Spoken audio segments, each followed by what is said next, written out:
Ndugu zangu wana Songwe, ninyi ni mashahidi. Tumeendelea kufanya vizuri wilaya ya Songwe kwenye sekta ya madini. Mwaka 2022-2023 tuliweza kupeleka zaidi ya shilingi bilioni 32 kwenye mfuko mkubwa wa serikali, fedha ambazo zimetokana na mauzo ya dhahabu. Lakini mwaka 2023-2024 tuliweza kupeleka zaidi ya shilingi bilioni 37.20 kwenye mfuko mkubwa wa serikali. Lakini mwaka huu 2024-2025 mpaka sasa tumeshafanya makusanyo ya zaidi ya shilingi bilioni 42.97. Ndugu zangu, mambo haya hayatokei kwa bahati mbaya. Ni kazi kubwa na nzuri aliyoifanya Daktari Samia Suluhu Hassan. Ni mapinduzi makubwa ambayo haijapata kutokea. Lakini pili, kwenye masoko, Mheshimiwa Waziri, tumeendelea kufanya vizuri kwenye eneo la masoko. Leo tuna soko la dhahabu pale Mkwajuni. Lakini kana kwamba haitoshi, tayari tumeshaanza mchakato wa ujenzi wa soko la kisasa katika wilaya yetu ya Songwe.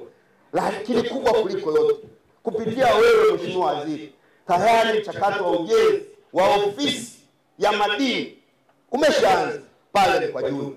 Naomba nitumie nafasi hii kipekee kabisa utufikishie salamu za wananchi wa wilaya ya Songwe kwa Mheshimiwa Rais kwamba wananchi wa wilaya ya Songwe tuna deni lake, lakini hatutakosea. Oktoba si mbali sana, tuna miezi kama 3-4 hivi.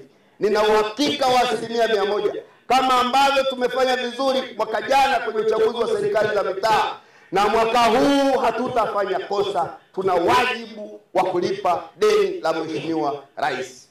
Pili, Mheshimiwa Waziri, naomba nitumie nafasi hii kukupongeza sana kwa niaba ya wananchi wa wilaya ya Songwe.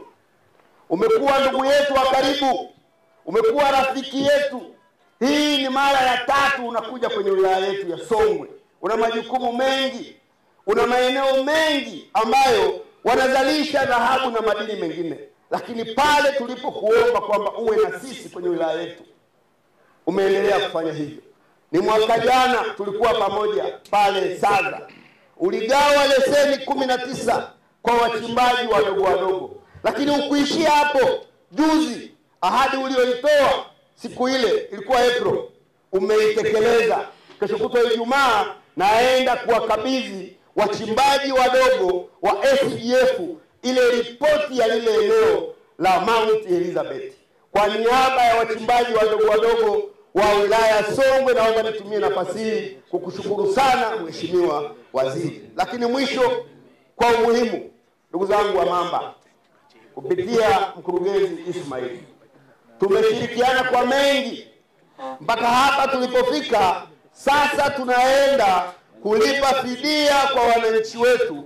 Ni mahusiano, tumeshirikiana, tumeshauriana toka mwanzo wa vikao na wananchi wetu. Sasa tunafika hatua ya kuwalipa wananchi wetu, hatuna mgogoro wowote. Kwa niaba ya serikali na kwa niaba ya wananchi wa wilaya ya Songwe, naomba nitumie nafasi hii kukushukuru wewe